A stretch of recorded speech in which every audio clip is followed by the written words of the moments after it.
Hello students, how's you all. I hope you all will fine. तो कैसी रही आपकी छुट्टियाँ? इतने दिन के हॉलीडेज थे, आप लोगों ने क्या किया? पढ़ाई किया, नोट्स बनाया, सब कुछ रेडी करके रखा है या नहीं? और जैसा कि आप लोग देख रहे हैं कि बाहर कोरोना की वजह से कंडीशन बहुत ख़राब है। तो बेटा, जैसा जितना ही पॉसिबल हो आप घर में रहें, आपको बाहर निकलने की कोई ज़रूरत नहीं है। आपकी सारी पढ़ाई ऑनलाइन, आपके सारे सब्जेक्ट की पढ़ाई ऑनलाइन आपको अवेलेबल हो जाएंगी। तो आज से आपकी क्लास स्टार्ट हो रही है, ठीक है। तो हम लोगों ने इसके पहले के जो वीडियोज़ में देखा था, ये क्लास 9th का बिहेव बुक है, जो कि आप रीडर बुक भी कह सकते हैं। तो क्लास 9 की बिहेव बुक है, जिसमें हम लोगों ने लेसन 1 को कंप्लीट किया था, उसके बाद पोएम को कंप्लीट किया था, फिर लेसन 2 कंप्लीट किया था, और लेसन 2 के बाद ये जो पोएम था विंड, ये रह गया था। तो अब हम लोग इस वीडियो में ये लेसन 9 के बाद क्लास 9th में बिहेव बुक में जो चैप्टर 2 है उसके बाद का पोएम है विंड, इसको यहाँ पे पढ़ेंगे। और अगर आपने अभी तक इसके पहले इसकी वीडियोस नहीं देखे हैं तो यूट्यूब पे जाके देखिए, पढ़िए, समझिए, लर्न करिए, नोट्स बनाइए और सब कुछ रेडी करके रखिए।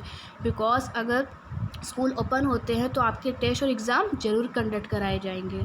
Okay, well, start today's class. तो ये है पोएम विंड, ठीक है। इस पोएम में हम लोग हवा के बारे में पढ़ेंगे कि किस तरह से जो स्ट्रॉन्ग जो हवा होती है वह स्ट्रॉन्ग लोगों को तो कुछ भी नहीं करती है, लेकिन जो कमज़ोर लोग होते हैं उन्हें काफ़ी हानि पहुंचाती है, ठीक है। तो ये जो हवा चलती है विंड, ये कंस्ट्रक्टिव भी होती है, कंस्ट्रक्शन भी करती है और डिस्ट्रक्शन भी करती है। कंस्ट्रक्शन मतलब निर्माण भी करती है, और डिस्ट्रक्शन मतलब क्या, मतलब कि तहस नहस भी करती है, या ख़राब भी करती है, तोड़ फोड़ भी करती है, नुकसान भी करती है, ठीक है। तो हम इसको अपना फ्रेंड कैसे बना सकते हैं हवा को, इस पे हम आगे पढ़ेंगे। तो स्टार्ट करते हैं इस पोएम को। तो ये देखिए, यहाँ से है, विंड कम सॉफ्टली, हवा तुम तेज़ चलो, don't break the shutters of the windows, windows के दरवाज़ों को मत तोड़ो, don't scatter the papers, papers को यहाँ वहाँ मत बिखेरो। स्कैटर मतलब होता है बिखेरना। Don't throw down the books on the shelf, shelf में, अलमारी में, कबर्ड में जो बुक पड़ी हुई हैं उसको यहाँ वहाँ मत फेंको। थ्रो डाउन मतलब नीचे मत फेंको। There took what you did, देखो ये तुमने क्या किया। You threw them all down, लेकिन तुमने सारी किताबों को अपने तेज़ हवा की वजह से नीचे गिरा दिया है। You tore the pages of the book, तुम इतनी तेज़ बह रही थी, इतनी तेज़ चल रही थी कि तुमने बुक के पेजेस को फाड़ दिया है। यू ब्रॉट रेन अगेन, और तुम फिर से बारिश को साथ लेके आई हो। ये किसके बारे में बता रहा है पोएट? हवा के बारे में बता रहा है कि तुम खिड़कियों के दरवाजे को मत तोड़ो, पेपर को यहाँ वहाँ मत बिखेरो, बुक को सर्व से नीचे मत गिराओ, पेजेस बुक के मत फाड़ो। और कहता है कि देखो तुम वापस से रेन लेके आई हो, मतलब बारिश लेके आई हो। You are very clever at poking fun at weakly, जो कमज़ोर होते हैं व्यक्ति, ठीक है, जो निर्बल होते हैं, तुम उसको पोक करती हो, परेशान करती हो, तुम बहुत ही चालाक हो। Fail crumbling houses, crumbling doors, crumbling rafters. Crumbling means होता है तोड़ फोड़ करना, नुकसान करना। तुम घरों को भी नुकसान करती हो, जब बहुत तेज़ आंधी आती है तो जो कच्चे घर होते हैं थोड़ा उनको नुकसान पहुंचता है, दरवाजे टूट जाते हैं, जैसे शीशे वगैरह होते हैं, चिटक जाते हैं, टूट जाते हैं। क्रम्बलिंग राफ्टर्स, जो लकड़ी के लॉक के बने हुए राफ्टिंग के लिए यूज़ होता है, उसको राफ्टर्स बोलते हैं, उन्हें भी नुकसान पहुंचाती है। और क्या नुकसान करती हो? क्रम्बलिंग वुड, लकड़ियों को नुकसान करती हो। क्रम्बलिंग बॉडीज़ का मतलब क्या है? लोगों को नुकसान करती हो, ठीक है।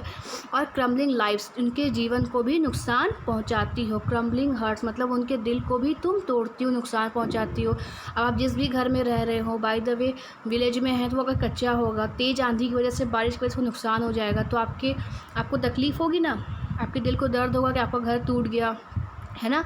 और कभी कभी ऐसा होता है कि बहुत तेज़ आंधी होने की वजह से लोग इधर उधर अगर रोड पे चल रहे होते हैं तो गिर जाते हैं, चोट लग जाती है, ठीक है। तो पोएट यही बता रहा है कि तुम ये सब काम करना बंद करो, जो कमज़ोर होते हैं तुम उन्हें बहुत ही परेशान करती हो। ओके, आगे देखिए। The wind god winnows and crushes them all, और जो हवा होती है इन सभी चीज़ों को क्रश कर देती है, नुकसान कर देती है, ख़राब कर देती है। He won't do what you tell him, वो कहता है कि जो कुछ मैंने तुम्हें बताया अभी तुम्हें नहीं करना है तुम उसे प्लीज़ मत करो। So come let's build strong homes. तो और जो पोएट है वो आगे कहता है कि हमने हवा को तो बोल दिया कि उसे ये सब काम नहीं करना है, लेकिन हवा जो है वह सुनती नहीं है, वो बार बार इन सब चीज़ों को नुकसान पहुंचाती है। जितना आगे बताया कि डोर्स को, राफ्टर्स को, हाउस को, बॉडीज़ को नुकसान पहुंचाती है।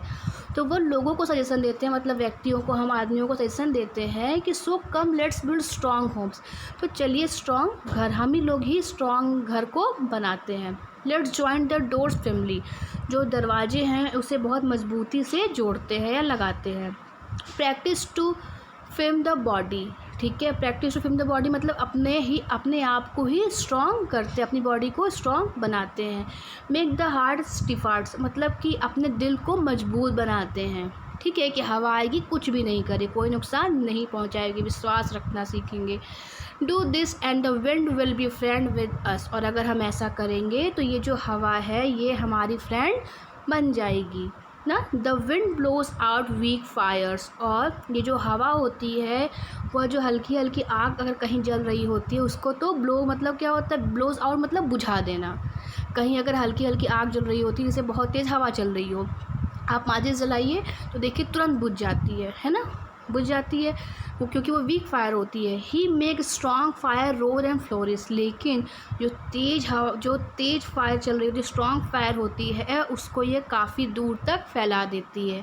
जैसे देखिए, मानिए किसी जंगल में आग लगती है, आग लगी एक पेड़ में लगी, पास के एरिया में लगी, अगर बहुत तेज़ हवा चलने लगती है तो पेड़ भी हिलने लगता है, और तेज़ हवा की वजह से, पेड़ के हिलने की वजह से जो आग रहती है वो आगे आगे फैलती रहती है। लेकिन अगर हल्की फुल्की आग रहती है तो वह तुरंत बुझ जाती है। तो पोएट है वो यहाँ पे यही कहना चाह रहा है।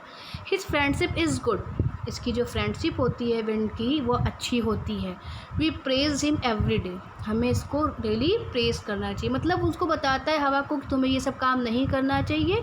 फिर उसके बाद वो हम लोगों को कहते हैं कि हवा तो सुनती नहीं है, तो बेहतर है कि हम लोग ही चेंज हो जाए। आगे देखिए, तो ये जो पोएम है वो यहाँ पे कंप्लीट होता है, और इस पोएम को जो लिखा है वह है Subramania Bharati, translated from the Tamil by A.K. Ramanujan. इन्होंने जो ये पोएम है ये तमिल में लिखी हुई थी, तमिल में किसने लिखा था, A.K. रामानुजन ने ना। उसके बाद इसको इंग्लिश से हिंदी में ट्रांसलेट किया है, किसने किया है, सुब्रमण्या भारती ने, ठीक है।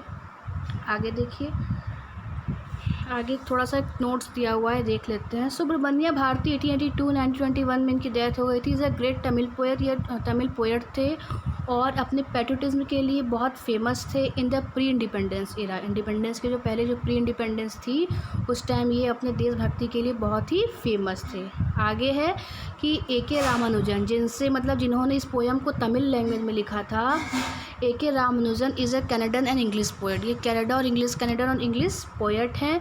Well known for his translation, और किस लिए जाने जाते हैं, ट्रांसलेशन के लिए। कैसे ट्रांसलेशन के लिए, क्लासिकल एंड मॉडर्न पोएट्री को ट्रांसलेट करने के लिए ये जाने जाते हैं। तो बेटा ये वीडियो यहीं पे कंप्लीट हुआ, ये पोएम यहीं पे कंप्लीट हुआ।